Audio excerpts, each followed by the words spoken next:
Hello friends, welcome to Inatta foods. இன்னைக்கு இனட்டா ஃபுட்ஸில் நம்ம சுவையான, அதே சமயம் ரொம்ப குயிக்காக சிம்பிளாக சட்டுன்னு செய்யக்கூடிய இன்ஸ்டன்ட் பிரியாணி தான் செய்ய போகிறோம். இந்த பிரியாணி ரெசிபி பார்த்தீங்கன்னா முக்கியமாக பேச்சுலர்ஸ், நியூலி மேரிட் கப்பிள்ஸ், புதுசாக இப்போ தான் நான் குக்கிங் கற்றுக்கணும்னு நினைக்கிறவங்களுக்கு இது ரொம்ப சிம்பிளான ரெசிபியாக இருக்கும்.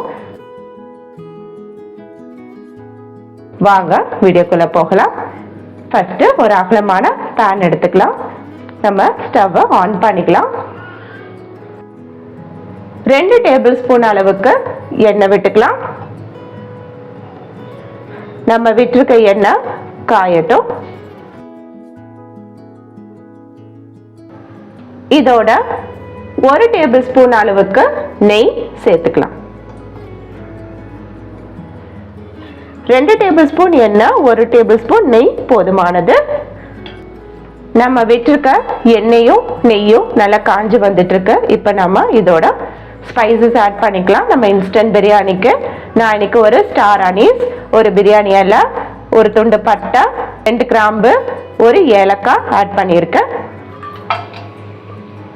நம்ம விட்டுருக்க ஸ்பைசஸ் எல்லாம் பொரிஞ்சு வரட்டும். அடுப்பு மிதமான தீயிலே வச்சு செய்யுங்க, ஹை ஃப்ளேம்ல வச்சிட வேண்டாம்.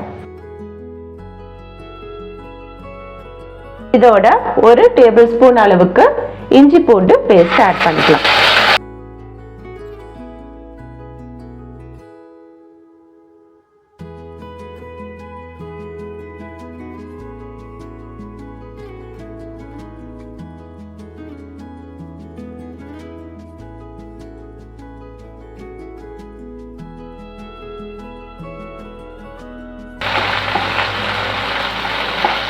நம்ம விட்டுருக்க இஞ்சி பூண்டு பேஸ்டோட பச்சை வாசம் போற அளவுக்கு வதக்கி கொடுத்துக்கலாம்.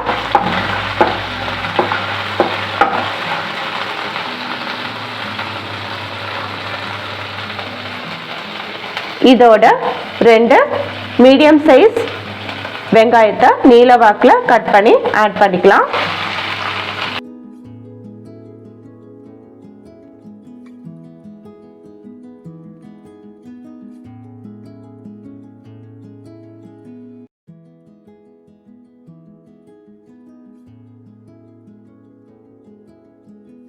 நம்ம விட்டுருக்க வெங்காயம் சீக்கிரம் வதங்கி வரதுக்கு 1 டேபிள் ஸ்பூன் அளவுக்கு உப்பு சேர்த்துக்கலாம்.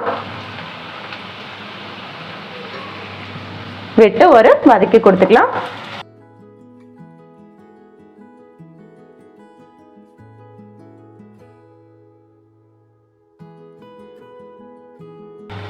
வதங்கட்டும். இனட்டா ஃபுட் சேனல்ல பாத்தீங்கன்னா நிறைய veg and non veg biryani recipes, dum biryani, குக்கர்ல செய்யற பிரியாணி, அது மட்டும் இல்லாம நிறைய veg and non veg curries, sweet recipes எல்லாமே அப்லோட் பண்ணியிருக்கேன். அதையும் விருப்பப்படுறவங்க செக் பண்ணி பாருங்க. செக் பண்ணி பார்த்துட்டு உங்க வீட்டில் ட்ரை பண்ணி பாருங்க.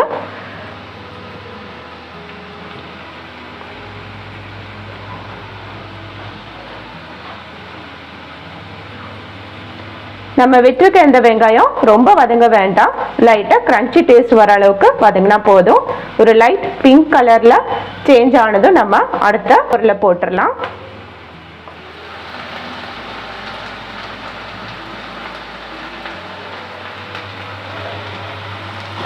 இந்த அளவுக்கு வெங்காயம் வதங்கினா போதும். பாருங்க, லைட் பிங்க் கலர்ல கலர் சேஞ்ச் ஆயிடுச்சு.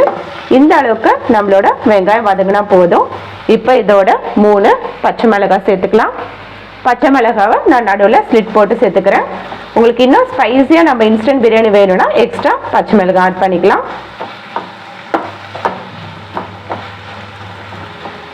உங்கள் வீட்டுக்கு திடீர்னு கெஸ்ட் வந்துட்டாங்கன்னா டக்குன்னு இந்த ரெசிபியை செஞ்சு கொடுங்க.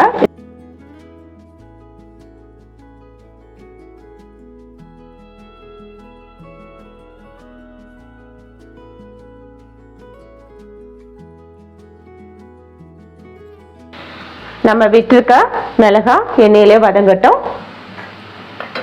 இதோட ஒரு கைப்பிடி அளவுக்கு கருவேப்பிலை, ஒரு கைப்பிடி அளவுக்கு புதினாவை சேர்த்துக்கலாம்.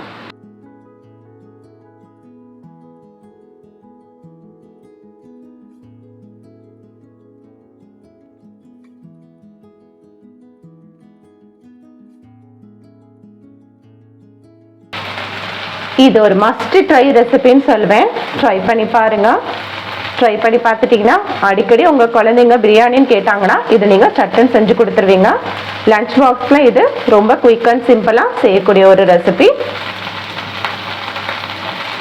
இப்போ நம்ம விட்டுருக்க புதினா கருவேப்பிலை நல்லா வதங்கி வந்திருக்கு. இதோட ஒரு மீடியம் சைஸ் தக்காளியை ஆட் பண்ணிக்கலாம். தக்காளி பெருசாக இருந்ததுன்னா பாதி விட்டுக்கோங்க.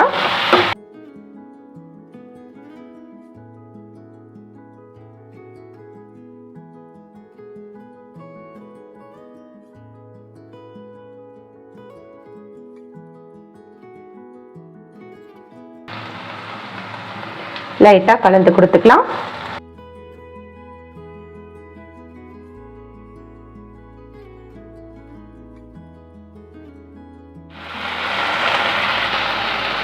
டூ மினிட்ஸ் இருக்கட்டும். நம்ம விட்டுருக்க தக்காளி சாஃப்டாக மேஷி ஆகிடும். உங்களுக்கு இந்த ரெசிபி செய்ய இன்னும் கொஞ்சம் எக்ஸ்ட்ரா டைம் இருந்துச்சுன்னா நீங்கள் இதில் வெஜிடபிள்ஸ் கூட ஆட் பண்ணிக்கலாம். நீங்கள் நான் வெஜிடேரியனாக இருந்தால் இதில் முட்டை ஆட் பண்ணிக்கலாம். நான் இன்னைக்கு எதுவுமே ஆட் பண்ணலை. சட்டுன்னு எனக்கு குயிக்காக செய்கிறதுனால நான் இன்ஸ்டண்ட்டாக வெங்காயம் தக்காளி போட்டு செய்கிறேன். வெஜிடபிள்ஸோ இல்லை முட்டையோ எதுவும் ஆட் பண்ணலை. இப்போ வதக்கி கொடுத்துக்கலாம்.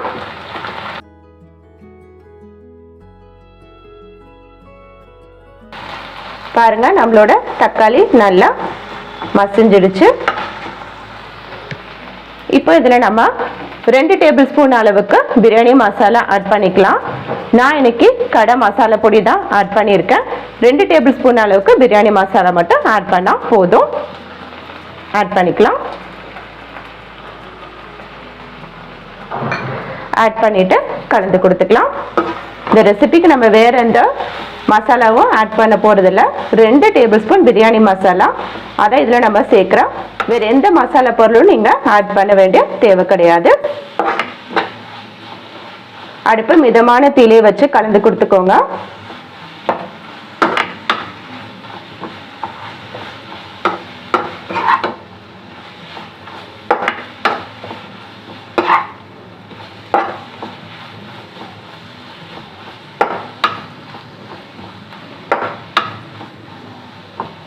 நம்ம விட்ட பிரியாணி மசாலா வெங்காய தக்காளியோட நல்லா கலந்து வந்திருக்கு. இப்போ நம்ம எடுத்து வச்சிருக்க 1 கப் அளவுக்கு வேக வச்ச சாதத்தை போட்டுக்க போறோம். நான் இன்னைக்கு 1 டம்ளர் அளவுக்கு நார்மல் சாப்பாடு ரைஸ் தான் சேர்க்க போறேன். நான் இதை ஒரு 20 மினிட்ஸ் ஊற வச்சுட்டு சாதத்தை வடிச்சு எடுத்திருக்கேன். நான் இந்த சாதத்தை வேக வைக்கும் போது 1 டேபிள் ஸ்பூன் உப்பும் 1/2 டேபிள் ஸ்பூன் எண்ணெயும் ஆட் பண்ணி தான் வடிச்சு எடுத்து வச்சிருக்கேன். நம்ம எண்ணெய் விட்டு சாதத்தை வேக வைக்கும் போது பார்த்தீங்கன்னா ஒன்னோட ஒன்று ஒட்டாம இந்த மாதிரி உதிரி உதிரியா கிடைக்கும். நீங்க விருப்பப்பட்டா பாஸ்மதி ரைஸ் கூட செஞ்சுக்கலாம். நான் இன்னைக்கு நார்மல் சாப்பாடு ரைஸ்ல தான் செய்யறேன். இப்போ நம்ம விட்டுருக்க மசாலா நல்லா கோட்டாய் வந்திருக்கு. இப்போ ரைஸை இதோட ஆட் பண்ணிக்கலாம்.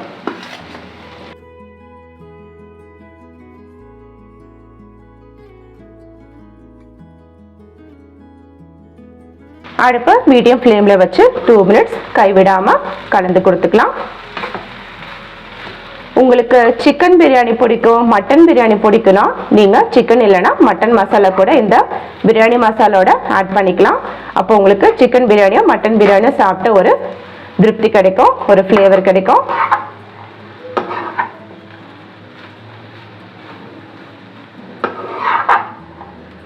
மசாலாக்கள் எல்லாமே ரைஸோட ஒட்டுற அளவுக்கு கலந்து கொடுத்துக்கலாம்.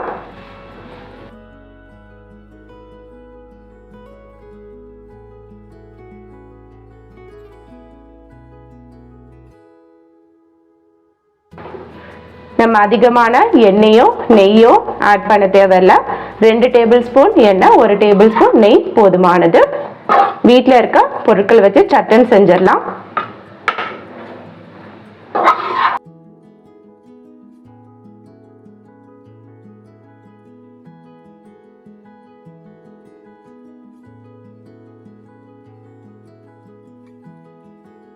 நம்மளோட இன்ஸ்டன்ட் பிரியாணி ரெடி ஆயிடுச்சு. இப்போ ஒரு கைப்பிடி அளவுக்கு கொத்தமல்லி சேர்த்துக்கலாம். கொத்தமல்லி சேர்த்து லைட்டாக கலந்து கொடுத்துக்கலாம். அவ்வளோதான்.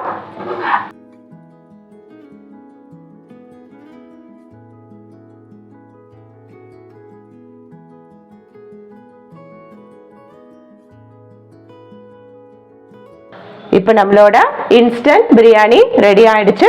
ஸ்டவ்வை அணைச்சிடலாம். இது ஒரு பிளேட்டுக்கு மாற்றிக்கலாம்.